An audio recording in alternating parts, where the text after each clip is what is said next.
To treat. We'll be discussing mainly hyperhidrosis, striatal canitis, and perioral dermatitis. Yes, hello. Good afternoon. Am I audible? Yeah, you're audible now.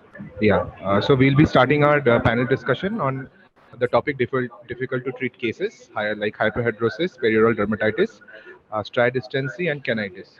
The moderator for this session is Dr. Debatri Datta. She is a consultant dermatologist, currently associated with Oliver Skin Clinic. She has various publications and presentations under her name, and her special area of interest is in lasers and aesthetic dermatology. Ma'am, over to you. Please start the session. Thank you, Pratik. I'll just share my screen.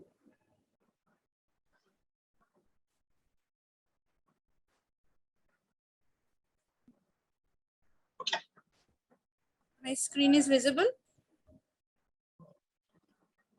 Yeah, please go ahead. Please go ahead. Thank you to the organizing committee and the panelists for joining us today. Our topic of discussion will be clinical dermatology, difficult to treat dermatosis. 4 topics are included: hyperhidrosis, striatal dystency, canitis, and perioral dermatitis. Let me introduce the panelists first, and then we can go ahead with the panel discussion. Our first faculty is Dr. Manoj Chatterjee, associated with 14 Corps in the Army. He has multiple awards, honors, and authorships. And his special areas of interest are dermatosurgery, pigmentary disorders, dermoscopy, and immunodermatology. Our next faculty is Dr. Arun Achar. He is associate professor and HOD in NRS Medical College Department of Dermatology. He also has multiple publications, and his specific area of interest is clinical and emergency dermatology. Our next faculty, Dr. Aditi Chakraborty, is the associate professor in KPC Medical College and Hospital, and her special areas of interest are clinical dermatology and contact dermatitis.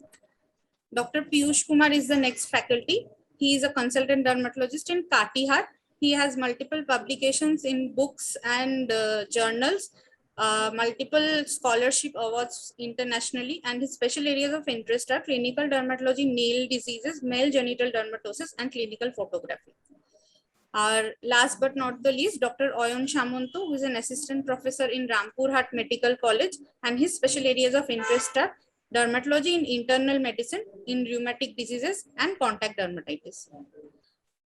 Let's start with the panel discussion now. The first topic of discussion will be in hyperhidrosis, and I would like to invite Manoj sir to talk upon this topic. So, sir, what complaints do these patients commonly present with, and how do you differentiate primary and secondary cases? So most of these actually patients present, the commonest presentation is of course palm, soles, axilla, face is another common area. Sometimes even the, even the scan. So, they have, these are the commonest areas. Of course, other areas can be involved. And now the difference between primary and secondary hyperhidrosis. Now, primary hyperhidrosis got certain characteristics. Most importantly, they occur in young people. Again, the palms and the soles are the most common sites of involvement. These are usually more than 6 months in duration. They are bilateral, symmetric, and very importantly, there is decrease or no sweating at night. This is a very important point of distinction in primary and secondary. There is sometimes a family history, and a lot of these people, of course, are impaired in their daily activities by the sweating. Whereas secondary, these people are older individuals, and these people, a lot of these people may have certain associated diseases such as diabetes, hyperthyroidism, Parkinsonism, other neurological disorders, even conditions such as PO, lymphoma, tuberculosis, or they may be drug or alcohol induction. For example, dopamine agonists, SSRIs, antipsychotics, insulin. So all these people, they are older. They again could be a history of all these drugs and diseases. And again, these are usually generalized involvement. So this is the common distinction between the primary and the secondary forms. Thank you, sir. So these all were just discussed. So when a patient comes to you, what are the history and clinical symptoms that you specifically look for in the patients? Any investigation that you regularly order in such patients? So history, as I've just mentioned to you, depending on primary and secondary, there could be historical differences. Again, the history of areas of sweating becomes important. History of onset and exacerbating factors. Then history of whether it is localized or whether it is segmental or whether it is unilateral or sometimes even post-menopausal women. So this history becomes important because sometimes post-menopausal women have these severe hyperhidrosis on the face and the scalp. So that is another important thing. Family history is important, other chronic disease is important. So all these become important. As far as, again, as I told you, primary, of course, those factors, historical factors do become important, which I just mentioned. As far as investigation is concerned, a lot of these people do not actually require much of investigation. Just a visual inspection is good enough. Yes, suppose you want to do a study, there are, clinical evaluation parameters to find out the severity of hyperhidrosis. For example, there are gravimetric analytic methods, there are vapometers, all these, there are even, hi-fi investigations such as microcannulations, isolation of sweat glands, surface resistance studies. All these are, investigations which are done basically by in research settings. In the clinical settings, the starch iodine test is a very important investigation because that is one investigation, clinical investigation, which helps you localize the areas of hyperhidrosis and tells you which areas you need to be, concentrating more, especially when you do some local kind of treatment or when you're doing botulinum toxin. So this is important.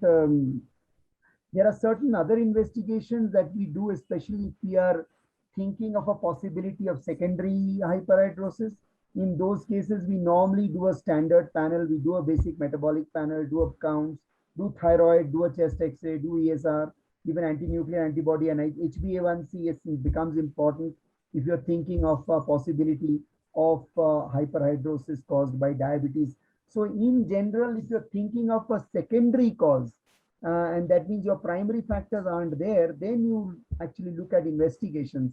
Otherwise, a clinical evaluation basically to find out the extent of hyperhidrosis and which areas of hyperhidrosis are there, which will help you, plan further treatment. Sir, do you do starch iodine test on a regular basis to all the Yes, patients that actually, present? I do a starch iodine on a very, very regular basis because I do a lot of botulinum toxin. So the starch iodine test is something which we do very simply because that helps you actually localize the areas and helps you sometimes save on the toxin as well, because it's no point injecting toxin in areas where the hyperhidrosis isn't there. So that is something which we do quite frequently. In case we do have time, I'll show you a video of how that is done at a later time. Okay, sir. We've already discussed most of this. This is just a picture to give an idea about the starch iodine test, and hope to see the video that sir will show later. So once evaluation is done, how do you begin the treatment and when do you upstage, sir? When do you go for procedures or you start with only topicals? So in general, in general, your topicals are your first line treatment. In my book, after topicals, I straight away going for things such as iontophoresis, and if iontophoresis doesn't work, going for a botulinum toxin. So that is the method I go. And if botulinum toxin is something which cannot be done or doesn't work, that the next step is I go in for some systemic therapy, such as systemic drugs such as oxybutynin, etc. And the next step is usually surgical. And the surgical, of course, is in axilla. Of course, you can do an excision. You can remove the sweat gland bearing areas. That is something which I do. But the next step of surgery is, of course, the sympathectomy. That, of course, I do not do the open or the endoscopic sympathectomy. If that is required in certain patients, then these patients do get referred. So that's sort of like the step ladder form of treatment. So start with topicals, then go on to using such as iontophoresis, then go for botulinum toxin, then go for systemics. Sometimes, yes, if you have very mild hyperhidrosis, you can use something like the topical, of course, is aluminum chloride hexahydrate. We all know that. The thing about aluminum chloride hexahydrate we need to remember is it's good to give it at night and then clean it off in the morning. That works in a large number of patients. And we need to tell patients that occasionally there could be some amount of irritation. People with very mild hyperhidrosis can be helped with potassium permanganate. It's something which is very easily available to us. What it will do is basically it will denature keratin and cause occlusion, of course, but it works for very, very mild hyperhidrosis. The only problem with potassium permanganate is, of course, it can, discolor the skin. That is one issue. As far as the orals are concerned, it's not an option I take very, very often. And the reason, of course, is, the adverse effects with drugs such as oxybutynin. Though, of course, I have used it, issues with dry eyes, dry mouth, urinary retention, constipation, etc. But iontophoresis, yes, the only problem with iontophoresis, you need to do it 3 to 4 times a week. And that becomes a bit of a problem for patients to, keep coming, or you ask the patient to buy a machine at home. I do a standard tap water. There are people who use, drugs such as anticholinergics or even botulinum toxin with iontophoresis. We don't do that. Botulinum toxin, of course, is the agent which I most commonly use. The only thing with botulinum toxin is that, in the axilla as compared to the palms, there is a bit of difference. And the main difference is in the palms, you can use blocks. In the axilla, you can't. So it's good to use a combination of normal saline and lignocaine. Again, as I told you, if I do get time, I'll show you the video. But so if you use lignocaine and normal saline as a diluent for your botulinum toxin, that helps to act as a mild anesthetic agent. So that is a good thing to do in certain cases. Of course, in between these and the surgical options, you do have all these new modalities such as, MiraDry and microwaves and ultrasound therapies. I don't do those often because, very frankly, I don't have any MiraDry available to me. So I don't use MiraDry, or even people have used even, Q-switch Nd:YAG lasers for it. Long pulse Nd:YAG lasers for it. So, but then it's not something which I do. I straight away, if I don't get results with my systemics as my fourth line, I straight away go in for surgical options. The surgical options I told you, the excision is something which I'm able to do, but sympathectomy is, of course, but I have got sympathectomies done in 1 or 2 patients. There are issues with sympathectomies. It's not as simple as we think it is. They do a T1 ganglion for facial. If there is palmar, then they do a T2, T3, and of course, if it's axillary, they do a T4. But the problem is, again, compensatory hyperhidrosis, something which I have seen. Gustatory swellings, which I have seen. There are other complications which are, like pneumothorax if the surgery hasn't been done properly. But I haven't seen that. But definitely, compensatory hyperhidrosis is quite common following, the sympathectomy procedures, because this actually is a permanent procedure. There is one more small little thing I'd like to add, and that is the use of botulinum toxin in the axilla. One thing you need to understand is, and remember, is there are published literature to suggest that botulinum toxin used in the axilla has occasionally led to permanent cessation of sweating. So in the axilla, botulinum toxin is quite a good option and has the possibility of a permanent reduction. Unlike in the palms, where it doesn't cause a permanent reduction, we need to repeat it frequently. So that's my 2 annas on the treatment. Thank you, sir. That was a really comprehensive review. So this is just a short for those who are interested. And this is a photo of injection of botulinum toxin. We hope to see a video if we have time. Nowadays, the sweat control devices, obviously MiraDry is a lot in vogue. A lot of people are coming in and actually asking for MiraDry, but it's supposed to be quite painful. I have not also done any, but heard from a few people who have got it done. A few therapeutic algorithms from a paper in 2009. And sir, last is the patient satisfaction and counseling. What do you suggest? Okay, so this is one thing we need to sort of, tell patients ab initio. If it's axilla, I tell people that, look, you're probably going to do well, because with botulinum toxin, these patients do really, really well. And actually the time gap between botulinum toxin for the axilla sometimes can be 6, 9 months, 10 months, even 1 year. I have done it. So that is one advantage in the axilla. But in the palms, there are 2 issues.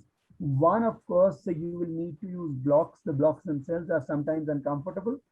But the more important thing is that you need to repeat this very, very frequently. That's an issue as far as the palms is concerned. Soles usually we hardly ever do botulinum toxin, or for soles we try and manage with simple treatments, because in the soles the use of toxin becomes a very expensive proposition. Yes, in the palms it's a functionally important area, but sometimes patients actually require repeat injections, 3 months, 4 months. I've had to do repeat injections even as less as 4 to 6 weeks. So in the palms, the duration of effect is much, much lower as compared to that in the axilla. That's one thing we sort of tell patients, ab initio. We tell them that, look, a lot of these patients, when we prescribe topical treatments, again, in the palms, we tell them that, look, you might require treatment beyond topical. So yes, it is sometimes can become a slightly expensive proposition. A surgical option, as I told you, is, sympathectomy is good theoretically, but compensatory hyperhidrosis is almost universal. We see it very, very commonly in these patients, and then you need to manage that compensatory hyperhidrosis. So yes, as far as prognosis is concerned, axilla much better as compared to the palms and the soles. Can we maintain patients long term with topical treatments, or does everyone end up needing Botox at some point or the other? No, there are patients who are very mild with topical and maybe home-based iontophoresis and therapeutic measures. They do reasonably well, but the problem occurs in people who've got severe hyperhidrosis, where topicals do not work, iontophoresis absolutely does not work. So it depends on, again, the severity. So very mild, yes, you will be able to be managing with those agents, but the severe patients are the ones which are the ones who come to us. I mean, the mild patients don't come to us. It's as simple as that. So severe patients, Yes, you will need to sort of manage. So I'll end up doing botulinum toxin in quite a large number of patients. So that is any lifestyle modifications that you advise? okay. Lifestyle modifications, yes. Stress reduction is one thing which I sort of tell people. A lot of these people have underlying stressors which do lead to the autonomic stimulation. Yes, sometimes we do tell patients to avoid things which are aggravating it. Alcohol, food such as which aggravate it, especially if you have got facial hyperhidrosis, then yes, avoidance of spicy foods, etc. Not really as far as the palm, soles, or the axilla are concerned. In humid areas, it's sort of difficult to tell people to avoid crowded or humid places. Sometimes that is not very easily possible. Yes, definitely they can sort of avoid using clothing which increase sweating underneath. That is so basically breathable clothing are a good idea.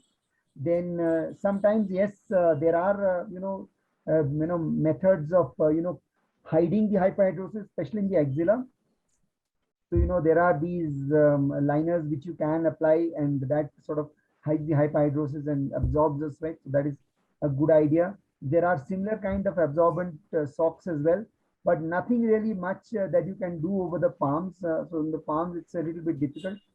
So lifestyle modification works in certain areas. I mean, as I told you, if suppose somebody has got praise, etc., yes, some kind of advice regarding diet, etc., does help in certain patients.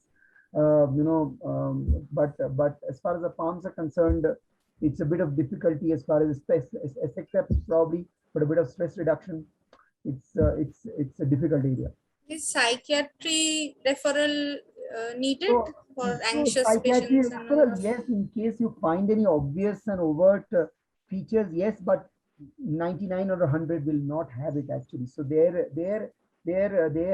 this, a genetic autonomic hyperactivity, which actually is the problem. So a lot of them won't have a overt psychiatric problem. So a psychiatric referral is hardly ever done. Thank you, sir. We'll move on to the next topic now since we're short on time. So our next topic is triad dystancy, that we commonly call stretch marks. I'll ask Dr. Aditi Chakraborty to take up this topic.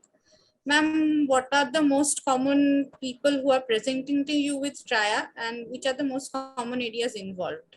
What do you get on history basically? The most common people I come across in my practice would be the adolescent age group who have a pubertal spurt and they come up with these lesions, and the parents are more bothered that what's happening to my children. The other common age group would be the pregnant women. These are the ones. And then, of course, nowadays, there might be people who are using topical steroids. You have all these patients who are using over-the-counter medications. And I have come across people who have presented with striae in these areas. So that would be, yeah. What are the most common areas that the adolescent age group, it's slightly different between the men and females and men. The females generally present with striae over the buttocks, the thighs, and the breasts, whereas young men generally tend to present over the lower part of the back and the thighs. And of course, in pregnancy, they present over the abdomen. And then any other causes, as I said, like a teenage could be over the groins or the axilla. And if there are any areas of surgery or anything like that, then that would depend from patient to patient. How long do they wait before they actually present to the doctor? How old are the stretch? The adolescents generally present at the striae rubra stage, at the very early stage. Yesterday, I had this young boy who came in and with these very reddish, they were very erythematous even now. So I think more commonly in my practice, I would say that they present at the early stage rather than women in the childbearing age. They present after pregnancy when they had the striae and they come and inquire whether anything can be done about it. But I think more commonly, I tend to see more striae rubra than striae alba. These are the different striae rubra and striae alba for people who are interested. So what history do you inquire and any evaluation, any investigation that you advise for such people? Okay. In the history, the one thing would be the onset. And as I said, since the adolescents are the one presenting, whether it coincides with the pubertal spurt, whether there has been any history of gain in weight or weight loss. Pregnancy, women would come and tell you they were pregnant or they had been pregnant. And the other points in history to note are whether they are on any medication, especially systemic corticosteroids or topical corticosteroids. Any of the other drugs like indinavir is known to cause striae. And these are the cases you would evaluate for if you're really concerned and you are thinking, if there's any Cushing syndrome or anything, you can go in for the appropriate tests. Thank you, ma'am. So what are the treatment options that you present to your patients? Right. Treatment options of the matter. Yeah. I would say if you're asking me personally, my treatment options are pretty limited. Other than the pregnant women, the ones who present early, or even for striae alba, I would say topical tretinoin. I would go for a higher percentage and even ask them to use twice a day. Other things like hyaluronic acid containing cream, silicone gels. For pregnant women, it would be more like almond oil, bio oil, massaging. These are the sort of things that I would suggest. But treatment options, other treatment options, depending how keen people are on treatment, whether they can afford or not. Lasers are available, fractional thermolyzers, where they're using fractional ablative carbon dioxide or erbium ag laser. Then you have the excimer laser. You have a pulse dyed laser, which you can use more in the striae rubra phase. Then microneedling, microdermabrasion, derma rollers, PRP with microneedling or radiofrequency microneedling devices. These are there. The other things that one can do, and of course that could be done in even practice other than lasers, would be chemical peels, glycolic acid peels or trichloroacetic acid peels. These can be done. Lots of options means nothing really works. That's the bottom line for all dermatological disorders. So, this microneedling radio frequency is nowadays in vogue and it does work to some extent, but then we'll need to align the patients. So how do you counsel and align such patients? To tell you the truth, and if I were asked, I've now been practicing for a very long time, and most patients who come, when you explain to them that this is because of the pubertal spurt or because you've put on weight or lost weight is why they have come up, and with time, especially when they present at initial stage, they are very, very markedly visible. But with time, they would not look so bad and they would settle down, the redness would go and become much less obvious. Most people, I must say, do not insist on treatment. But of course, if you do, you need to tell them that though there are treatment options available, complete resolution is not possible. Also, for most of the treatment options, other than the tretinoin and chemotherapy, it would be, whether it's cost effective, because large areas are involved, repeated sessions are required, whether it would be cost effective or not. And it would also depend on maybe the patient's occupation, like a model having striae would not look nice, so these sort of things would always be there. So basically, alignment is very necessary for treatment of stretch marks because they do not resolute to a large extent. So once that is done, if the patient is interested, we can plan a lot of options. Offer other options. But as I said, in my practice, I have yet to come across anybody who has insisted that they have to be treated, but that might be more because of the sort of patients I see. I'm sure many of you see patients who would insist on treatment. Yes, and then get angry when they do not get results. Absolutely. Thank you, ma'am. We'll move on to our next topic, that is skenitis or premature graying of hair. I'll ask Dr. Arun Achar to take up this topic. Sir, are you there? Yes. Yes, sir. So what age do you consider as premature graying? Which are the patients who you call this is premature and this is okay for your age? What are the common areas of involvement that the patients present with? So basically, age, there is different age limits presence in the different area of the world. Just like around 20 years of age that consider for the premature graying of the hair in the Caucasian people, and the 30 years around African peoples.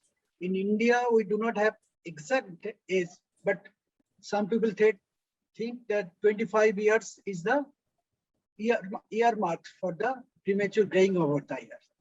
Actually, basically, skenitis does not mean the premature graying. I think this is the point in graying of the hairs. If that is prematurely occurred, then we can call this is the premature graying of the hairs. That is fine.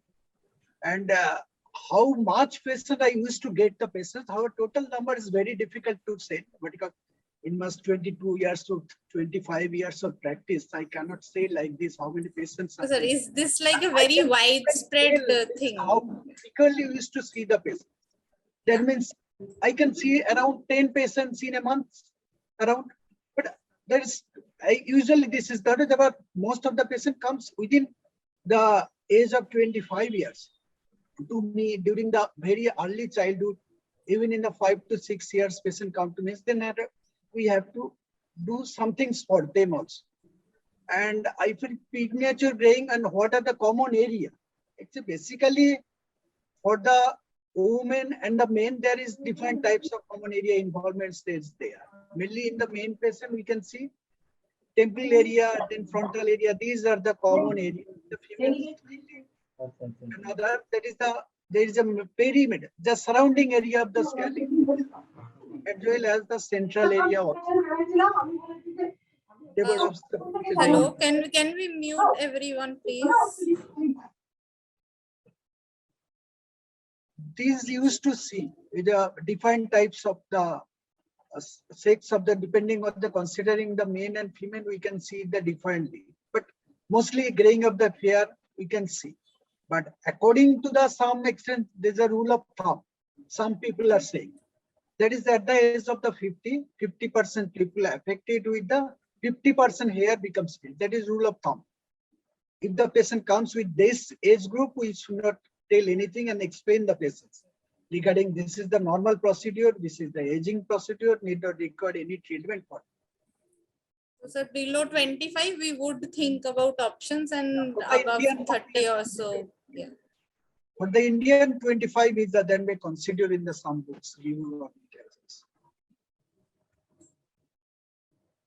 Yes, sir. So one other thing that I think we have to tell the patients is that earlier onset does not mean you're going to gray very fast. Actually, basically earlier onset will not basically fast. Just spontaneously and gradually, very slowly that. But it comes after the 50 years, that will rapidly. That is the thing. That means 15 years, he develops the canine premature graying of the hair. That does not mean that rapidly involves. There is no scientific basis of these studies. Sir, any specific points to look in history and any investigation that you order for such premature cases? Actually, basically, we have to look if there are any family history presence or not. If there are any, we have to see if there is vitiligo like or some other autoimmune diseases presence or not. We have to look for the investigation purpose. We should do the thyroid test, profile test, and then do the micronutrient test like biotin, as well as zinc, calcium. We should do when the patient comes to us, even in the iron deficiency. Iron deficiency, there is so many articles there. There is low iron concentration or the hemoglobin iron concentration. Then treated with the iron and improve the patients within 2 months or 4 months, that will improve completely. There is some reports are there. So basic investigation we should do. This is mainly for the premature cases. If someone comes after the age of 30 or so, then there's no need to investigate. I think we should not, in my personal practice, I usually explain the patient regarding this, maybe the aging procedure. Sometimes that may happen little earlier age. And sometimes I explain the patient that we can give some like vitamin, like micronutrient, like tablets to just restriction of the disease to some extent, but that is not completely improved. That kind of, usually I tell if the patient comes after the 25 or 30 years to show the graying of the hairs. In that cases, I personally explain the patient. Yes, sir. So any available treatment options that you prefer, that you prescribe to people? Actually, if the premature graying of the patient comes with the premature graying of the hairs, I used to give some treatment like, in my practice, used to give either calcium pantothenate, as this was suggested by Dr. Pastricha. So many articles is also there. Sometimes para-aminobenzoic acid can be given. And others, even sometimes I used to give the PUVA therapy also, PUVA sol also. But though their results not very good, but sometimes we have used to give, at least for the vitamin calcium pantothenate, has to give minimum of 6 months so that you can see the lesson. If there is considered turnover, actually we have to see the, after 2 months or 3 months, have to see the turnover of the hair color. If the below there is changes of the hair color, we can consider and continue the treatment for more than 6 months also. If you see some hair are becoming blackening, then we have to see. But if the patient comes after the 30 years or more, then we explain the patient and go for the color. So if we start them on such supplements as calcium pantothenate, then we'll have to continue for a while, so that the results keep being visible. Because if we stop the treatment, then again we'll go back to what it was. Yes, sometimes actually, sometimes I used to give even the iron capsules also, both the calcium pantothenate as well as iron capsule also. But sometimes do the investigations before giving the iron capsules if the patient's age is very low. But sometimes used to give that. But reports are there, some articles are there, given 2 months or 4 months of the iron syrup, iron therapy. The complete improvement is there. Even the para-aminobenzoic acid, that complete improvement reports are there. But we are not getting 100% result in our patients, in my patients. Okay, sir. Any specific hair dye that you recommend or counsel the patients to use? Actually, basically, patients, it comes to you, explain the patient what is the adverse effect of the hair dye. Like there is 3 types of hair dye as there, either temporary or the semi-permanent or the permanent. Permanent hair dye that lasts longer time, but that damages the hair. We have to explain the patients. Again, the temporary hair dye, which does not harm to the hair, but it will when you do the shampoo, that will completely, that will goes off automatically. Basically, I think in theoretical and practical also, semi-permanent is comparatively better amongst these two parts, to permanent or the temporary. Okay, sir. And we can also advise the patients to use natural colorants like henna. That is and, temporary. That is temporary almost.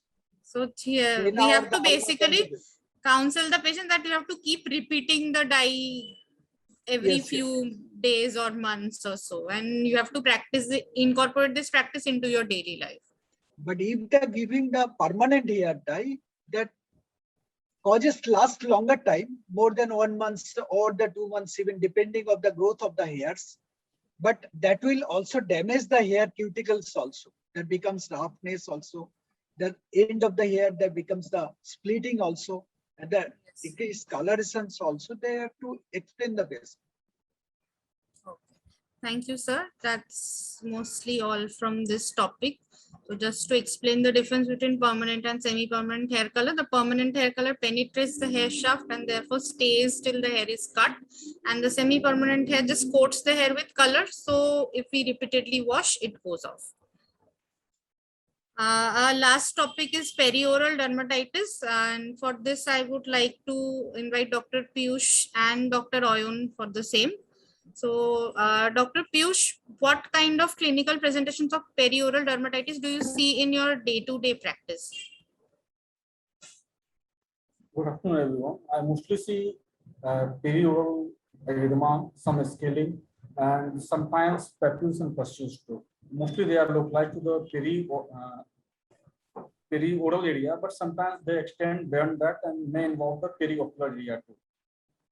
What is the demographic of the patients who are presenting with perioral dermatitis? Mostly the females. Sometimes I get children too, but bulk of the patients are coming from the middle-aged females.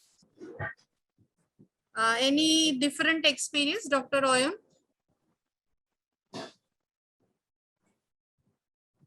Hello, Dr. Oyun? Yes. Yeah, so what kind of demographic and presentations do you see in your practice of perioral dermatitis? Actually, two age group I usually find. One is a pre-adolescent group, and one is to 22, 25, 35 among this age group. Mostly females we get in our daily day-to-day practice. So predominantly adult females, and clear margin around the lips is one telltale sign. And they'll complain of burning and pruritus. This is a clinical picture. So what history do you inquire and what are the diagnoses that you rule out? Dr. Piyush? Need to inquire about the history of use of topical steroids for cosmetics. Sometimes even history of inhaled steroid or nasal steroid can be found. Other than that, sometimes the fluorinated toothpaste can cause such presentations. But mostly it's related in our practice, the ones I see, mostly related to topical steroid or cosmetic use. The differences I will consider, yeah. Yes, Dr. Actually, this is, and we can say this is the era that we are getting so and so patients are coming with topical steroid application in face. We have coined a term in earlier, the topical steroid dependent on damaged face. That perioral dermatitis is one of now its manifestations. These were not so common in earlier, but we are getting actually the other positive factor like fluorinated toothpaste or infective causes. Actually, those are very less nowadays. Out of 100 patients, 95 patients were due to topical steroids. This is a problem in India. Actually. Any close differential diagnosis that you have to rule out when the patient first visits you, Dr. Oyun?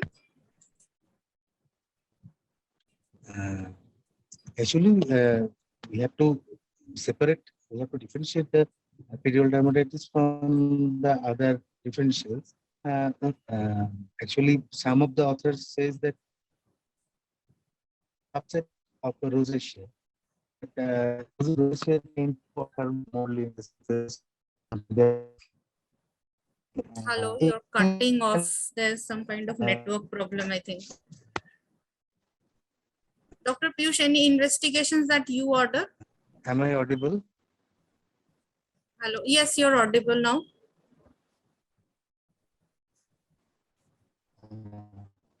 Your voice is cutting off Hello? again. Am I audible? No, your voice is cutting off. You're audible, but it's cutting off in between words. I Okay, will Dr. cover some, Piyush, I will cover some differences. The most common differences that need to be considered in milder cases where there are not many papules or pustules, then we need to consider lip licking dermatitis. That's one common differences. When papules and pustules are predominantly seen, then we need to consider acne vulgaris, sometimes rosacea, or even in our cases where tinea faciea with steroid abuse presentations are common, we need to consider all the differentials. We do not need to do any investigation to confirm the diagnosis. The diagnosis is mostly clinical based on the typical classical presentation. That is the papulopustular lesions with a ermine scaling in the peri-oral area with a clear-cut margin around the vermilion border. So that gives away the diagnosis. If we are having suspicion of tinea faciea or some other conditions, then we need to investigate accordingly.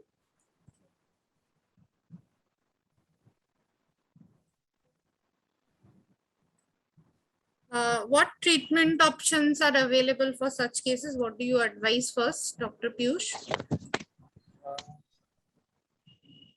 In most of the patients I see, they are having moderate to severe presentations. So I ask them to stop any face wash, any soap, and then put them on emollient, a bland, non-paraffin-based, non-occlusive emollient, and then nadifloxacin for initial 2 to 3 weeks. Sometimes I add minocycline or doxycycline along with these medications. After 2 to 3 weeks, then when papules and pustules have reduced, the inflammation has been controlled. If the symptoms are still persisting, then I might add tacrolimus or pimecrolimus along with the emollient. That's my reasoning. And otherwise, do you continue the nadifloxacin for quite some time, or you stop after 2 to 3 weeks? In most of the cases, in 2 to 3 weeks, the inflammatory part are subsided. They get subdued, and papules and pustules are reduced to a great extent. When papules and pustules are reduced, then I switch over to tacrolimus or pimecrolimus along with emollient. may I add? Dr. Royan, please. Actually, in my personal experience, if patient can tolerate pimecrolimus or tacrolimus, my first line of treatment will be pimecrolimus. Because the time the inflammation wanes up with clindamycin or metronidazole or azelaic acid, it takes somehow longer therapy, and it should be adjuncted with systemic doxycycline or minocycline. And in case of pimecrolimus and tacrolimus, what I have seen, I cannot say this is reported or not evidenced, but in my opinion, pimecrolimus and tacrolimus can be the sole treatment for controlling inflammation in the earlier stage. And how long would you need to continue? Actually, can take long, but usually 3 months you have to be. Otherwise, it will recur. What if you find them dependent on topical steroids? Would you like to taper Yes, the steroid or yes. just? Yes. No. If patient is on steroid, you have to taper it out. Otherwise, in the initial stage, it will flare up and the patient will be angry with you that what you are giving that makes me more irritable and more painful. Actually, this is you have, and the explanation counseling part is very much important, that it will tend to recur, it will persist for a long time, and you don't have to visit here and here, door to door. That is our next question.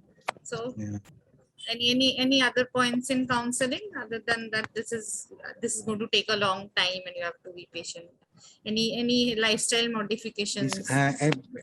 In lifestyle modification, The use of cosmetics should be restricted. The petroleum-based emollients or moisturizer or heavy cream like your foundation and the other things should be avoided. And if it is the temporal association has been made between chlorinated toothpaste or witness, that should be discontinued. Dr. Piyush, anything else that you align your patients for? I will add one or two points apart from whatever Dr. Ayan Sankar highlighted. First of all, I don't taper. There is some recurrence is expected, and I consult patient on the lines of alcohol withdrawal. They have used steroid, so there will be some withdrawal. I consult them regarding that. And apart from that, emollient is very important. Like Dr. Ayan Sankar said, that pimecrolimus can be the sole treatment. Either as a cause or as a result of POD, the barrier dysfunction is expected. So emollient is one of the most routinely prescribed drug in my all POD patients. These are the things, and I don't usually see too much of recurrence with emollients and treatments. But usually they resolve within 1 to 2 months, most of them. Sometimes only a minority of them have frequent recurrences. These are my experiences. So I think we're out of time as well. So we are ending the session as of now. Thank you so much. Thank you. Panelists, Thank you very the much. organizing committee. Manoj sir, I don't think we have time for your video. Okay. Okay. Thank you. Thank you, everyone. Thank you, everyone, for this wonderful session. Since we are running a bit late, Thank you. we'll be moving on to the next session, which will be starting shortly. Please stay tuned.